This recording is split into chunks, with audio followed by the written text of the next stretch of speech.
Assalamualaikum warahmatullahi wabarakatuh. Alhamdulillah wa syukrulillah wa ni'matillah amma ba'dah la hawla wa la quwata illa billah amma ba'du. Semangat pagi anak-anakku sekalian. Bagaimana kabarnya pada kesempatan hari ini? Semoga sehat selalu dan tetap semangat untuk belajar. Nah, anak-anakku sekalian yang semoga dirahmati Allah, kita berjumpa kembali untuk mata pelajaran IPS terpadu. Pada kesempatan ini kita akan membahas tentang masih berkaitan dengan kehidupan dan perubahan sosial di Indonesia pada masa klasik. Nah, anak-anakku sekalian, kehidupan dan perubahan sosial Indonesia kemarin pada masa praaksara pada pertemuan yang lalu, maka pada kesempatan ini kita akan bahas pada masa Hindu-Buddha. Nah, pada masa Hindu-Buddha ini anak-anakku sekalian, ya, Anda bisa lihat gambar yang ada di layar. Ini adalah merupakan Candi Prambanan, di mana Candi Prambanan ini adalah merupakan salah satu peninggalan kebudayaan Hindu di Indonesia. Sementara yang sebelahnya lagi itu adalah Candi Borobudur, ya. Sebagaimana kita tahu, sebagai salah satu keajaiban dunia, ini adalah merupakan peninggalan daripada kebudayaan Buddha yang ada di Indonesia dan saat ini masih ada. Nah, bagaimana proses interaksi masuknya daripada agama Hindu-Buddha ke Indonesia? Maka yang pertama adalah proses interaksi dengan orang-orang India. Nah, anak-anak sekalian, nenek moyang daripada bangsa Indonesia adalah makhluk sosial dan mereka sangat berbudaya. Sebagai makhluk sosial, nenek moyang kita tidak bisa terlepas dari kegiatan-kegiatan yang berhubungan atau berkomunikasi dengan kelompok dan juga masyarakat lain. Nah, lantas bagaimana proses masuknya pengaruh Hindu-Buddha di Indonesia? Nah, anak-anakku sekalian bisa melihat pada peta yang ada di layar, ya. Pada peta ini nampak Indonesia berada pada jalur pelayaran perdagangan antara Cina, ya, Cina dari sini, ya, Cina, dan India, ya, India berada di sini. Nah, dari India dan Cina mereka melakukan perdagangan ini sebagai pusat perdagangan terbesar di Asia, ya. Nah, dalam perdagangan inilah mereka akan selalu melalui perairan Indonesia, ya, anak-anakku sekalian, selalu melalui perairan Indonesia karena Indonesia berada di sini di tengah-tengah. Karena zaman itu belum ada pesawat lewat darat jauh sehingga mereka harus melalui laut. Selain itu, wilayah Indonesia juga menghasilkan barang dagangan yang banyak diminati oleh para pedagang asing, ya, terutama rempah-rempah.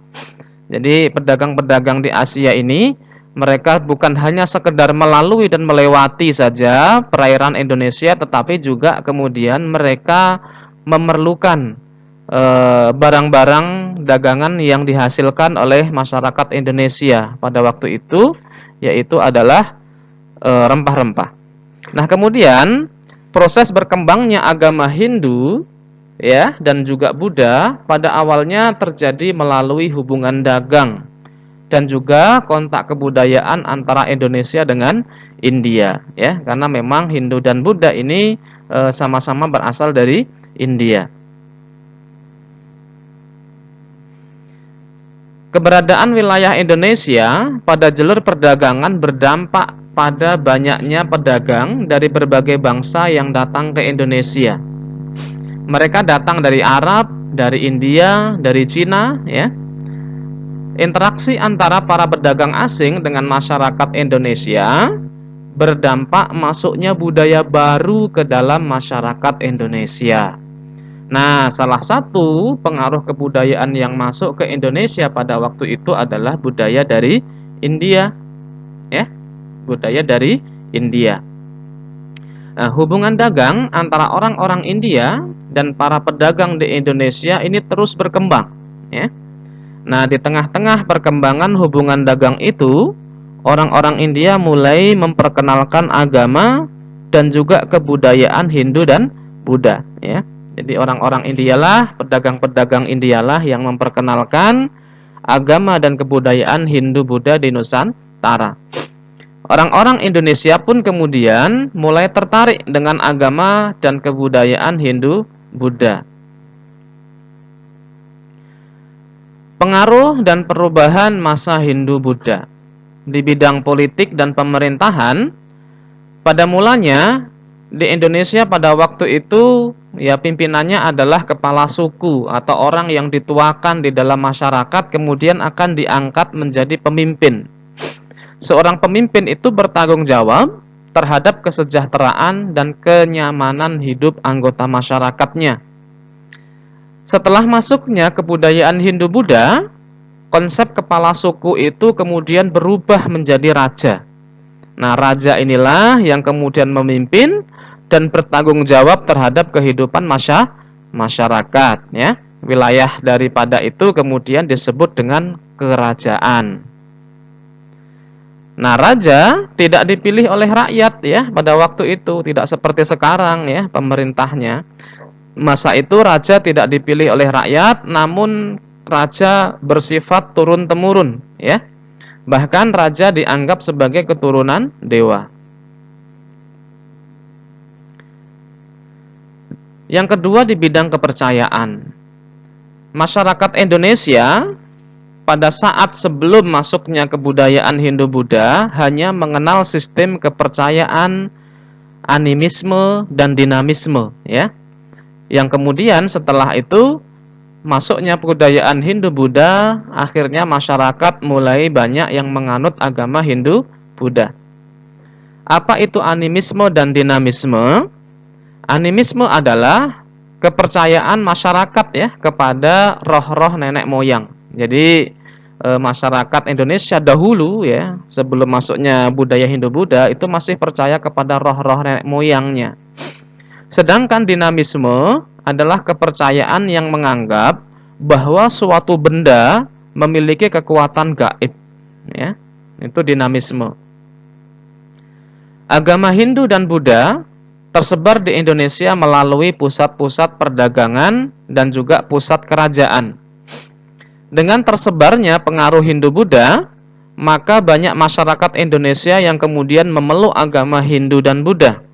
Namun demikian, kepercayaan animisme dan dinamisme tidak lantas musnah. Yang ketiga, bidang sosial.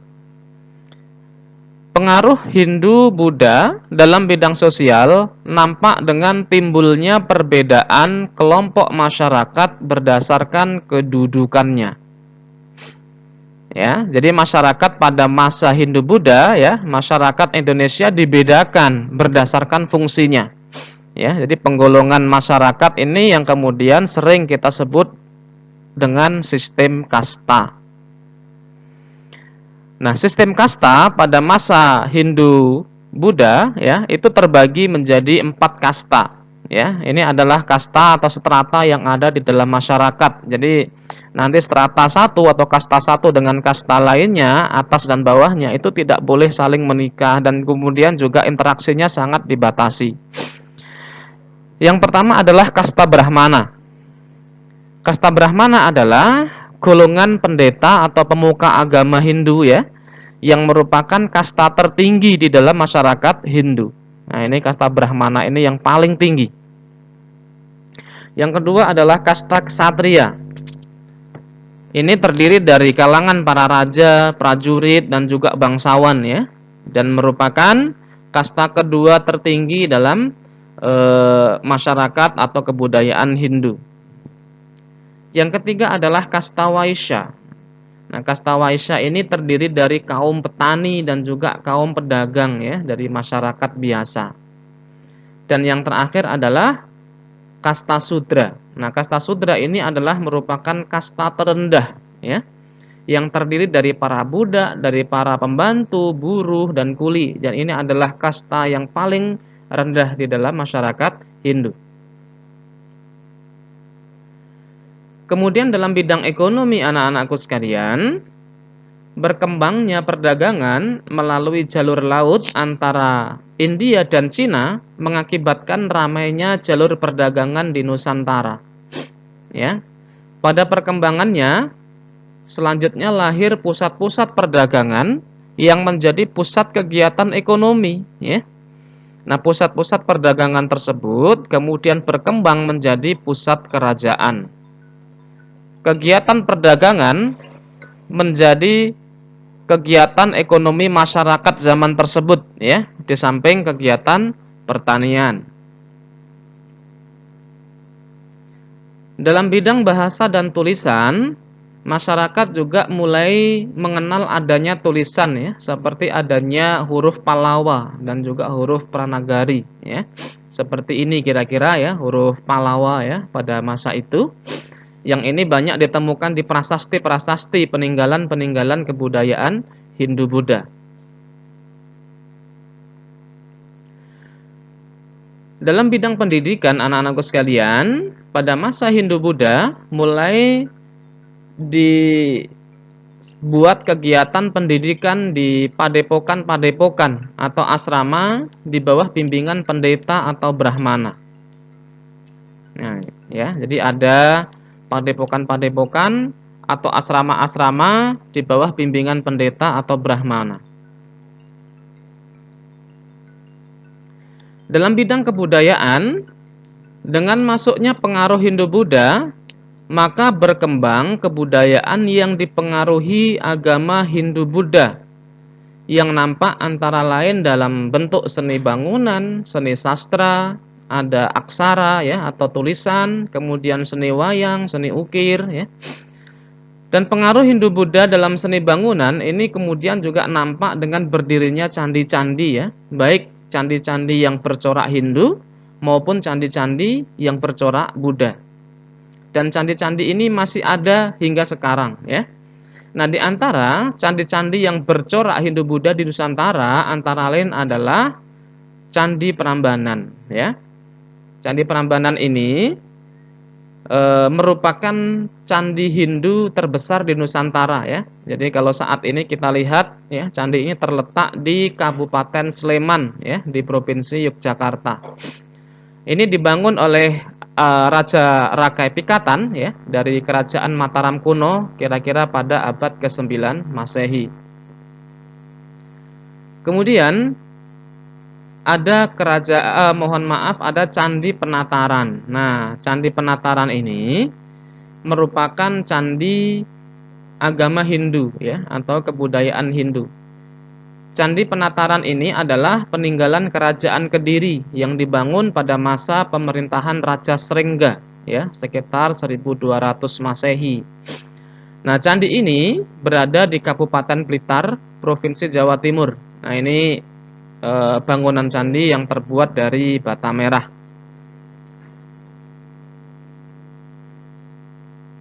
Yang ketiga adalah Candi Borobudur. Nah, tentu anak-anakku sekalian juga sudah tahu, ya, ini merupakan candi Buddha terbesar di Indonesia, ya. Bahkan di dunia, ya. Nah, Candi Borobudur ini dibangun pada abad ke-9 atas perintah Raja Samaratungga dari Kerajaan Mataram kuno. Candi ini berada di Kabupaten Magelang, Provinsi Jawa Tengah, ya. Jadi kalau Candi Prambanan itu candi Hindu, sementara kalau Candi Borobudur ini adalah candi Buddha. Yang keempat adalah Candi Muara Takus. Candi Muara Takus merupakan candi agama Buddha yang ada di Sumatera, ya. Tepatnya terletak di Desa Muara Takus, Kecamatan 13, Koto Kampar, Kabupaten Kampar, Provinsi Riau, di mana Candi Muara Takus ini merupakan peninggalan Kerajaan Sriwijaya. Nah, anak-anakku sekalian, selanjutnya kita akan bahas tentang kerajaan-kerajaan Hindu-Buddha yang ada di Indonesia, ya. Yang pertama adalah Kerajaan Kutai. Nah, ini, ya. Kerajaan Kutai merupakan kerajaan tertua di Indonesia, ya, berdiri pada abad ke-4 Masehi. Kerajaan ini terletak di Kalimantan Timur ya, di tempat kita. Bukti adanya kerajaan Kutai ditemukan adanya 7 buah prasasti di Kutai yang berbentuk yupa ya. Nah, kira-kira seperti inilah ya, yupa ya. Yupa adalah tugu batu yang didirikan sebagai peringatan. Nah, prasasti ini didirikan oleh Raja Mulawarman. Adapun raja-raja yang pernah memerintah Kerajaan Kutai adalah Raja Kudungga, ini sebagai pendiri, kemudian Raja Mulawarman dan Raja Aswawarman ya. Masyarakatnya menggeluti pertanian dan peternakan ya. Jadi kerajaan Kutai ini kerajaan tertua di Indonesia, bercorak Hindu-Buddha ya. Berada kalau sekarang di daerah Muarakaman ya, Muarakaman peninggalan-peninggalannya itu ya.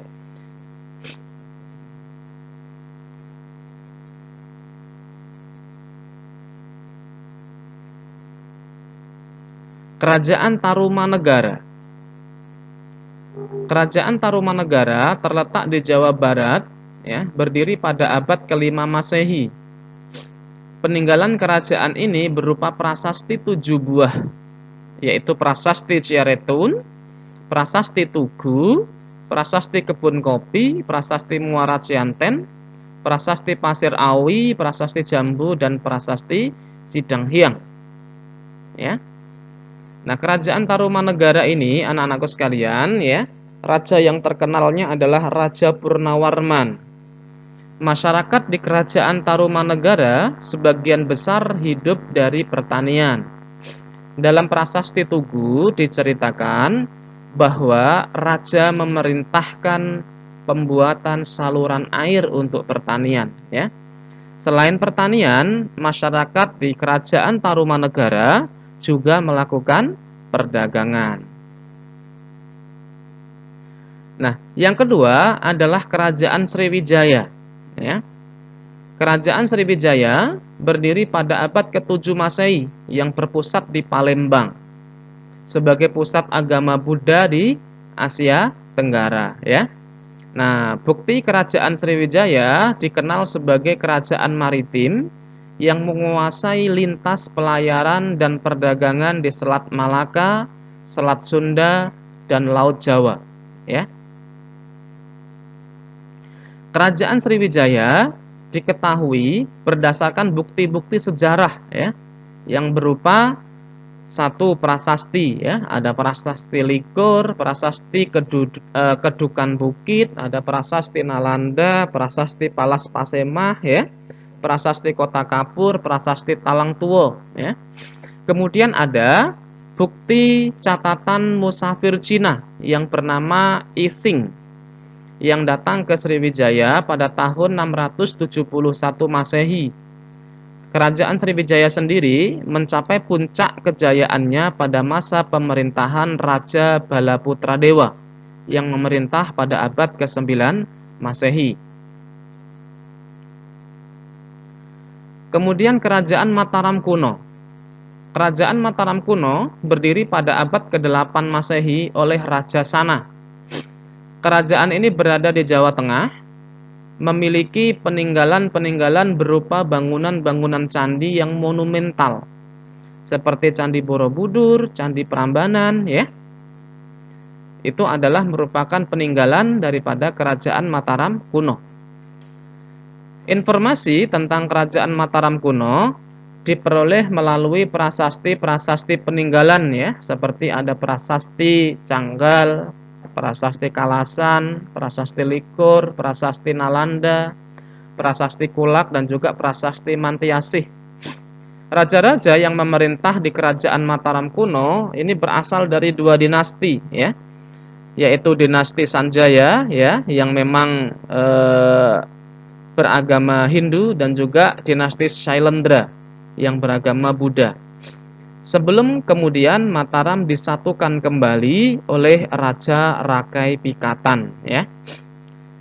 Mataram kuno mencapai puncak kejayaan masa pemerintahan Dyah Balitung ya pada tahun 898 sampai 911 Masehi. Yang kelima, Kerajaan Medang. Ya. Kerajaan Medang merupakan kelanjutan dari Kerajaan Mataram kuno, ya. Setelah ibu kota Kerajaan Mataram kuno dipindahkan ke dipindahkan dari Jawa Tengah ke Jawa Timur oleh Empu Sindok, sekaligus pendiri Kerajaan Medang. Kerajaan ini juga dikenal dengan nama Medang Kamulan, ya. Pada tahun 1042, Raja Airlangga membagi dua kerajaan, yaitu Kerajaan Jenggala dan Kerajaan Panjalu, yang kemudian diserahkan kepada kedua putranya. Kerajaan Medang menitik beratkan kegiatan ekonominya pada perdagangan. Nah, kerajaan ini memiliki pelabuhan yang menjadi pusat perdagangan, yaitu adalah Pelabuhan Ujung Galuh. Nah, di bidang kebudayaan juga berkembang seni sastra. Karya sastra yang dihasilkan antara lain adalah kitab Arjuna Wiwaha yang digubah oleh Empu Kanwa. Nah, kemudian ada Kerajaan Kediri. Ya. Kerajaan Kediri merupakan hasil penyatuan antara Kerajaan Panjalu dan Kerajaan Jenggala. Penyatuan tersebut terjadi pada tahun 1049, ya. Raja-raja yang pernah memerintah di kerajaan tersebut antara lain adalah Jayawarsa, Jayabaya, Sarwewara, Gandra, Kameswara, dan juga Kertajaya. Kerajaan Kediri mencapai puncak kejayaan pada masa Raja Jayabaya. Beliau berhasil melaksanakan pemerintahan dan mengembangkan kerajaan, ya, dalam bidang ekonomi dan kebudayaan dengan sangat baik. Perekonomian masyarakat Kerajaan Kediri bergantung pada pertanian dan perdagangan. Hasil pertanian utama Kerajaan Kediri adalah padi, ya. Nah, raja terakhir dari Kerajaan Kediri adalah Kertajaya yang kekuasaannya direbut oleh Ken Arok karena bantuan para Brahmana. Ini sekaligus akhir dari Kerajaan Kediri dan menandai berdirinya Kerajaan Singasari.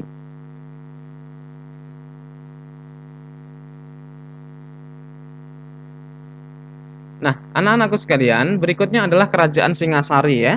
Tadi sama-sama kita tahu, ya. Kerajaan Singasari ini didirikan oleh Ken Arok setelah dia merebut kekuasaan dari Kediri, ya. Kerajaan Singasari adalah sebuah kerajaan di Jawa Timur yang didirikan oleh Ken Arok pada tahun 1222, ya. Lokasi kerajaan ini sekarang diperkirakan berada di daerah Singasari, ya. Kalau sekarang di daerah Malang, Jawa Timur. Kerajaan Singasari mencapai puncak kejayaan pada masa Raja Kertanegara. Ia bercita-cita meluaskan wilayahnya ke seluruh Nusantara, ya. Jadi sebelum Gajah Mada, Raja Kertanegara dari Singasari ini sudah punya cita-cita untuk meluaskan wilayahnya ke seluruh Nusantara. Dalam rangka tersebut, ia mengirimkan pasukan ekspedisi ke beberapa wilayah di Nusantara. Salah satunya ekspedisi ke Melayu pada tahun 1275 Masehi yang kemudian disebut ekspedisi Pamalayu. Kerajaan Singasari sendiri runtuh dengan begitu cepat, ya. Tidak lama, ya. Masih pada masa Raja Kertanegara, ketika Raja Kertanegara ini sedang fokus untuk menyiapkan pasukan menghadapi tentara Mongol, secara tidak diduga mendapatkan serangan dari Prabu Jayakatwang dari Kediri, ya, yang masih dendam atas runtuhnya Kediri oleh Ken Arok. Padahal saat itu, ya, Singosari sama-sama kita ketahui sedang bersiap menghadapi kedatangan tentara Mongol. Nah, dalam serangan ini Raja Kertanegara terbunuh, ya, dan kekuasaan disebut oleh Jayakatwang dan kembali memindahkan pusat pemerintahannya ke Kediri. Nah, anak-anakku sekalian,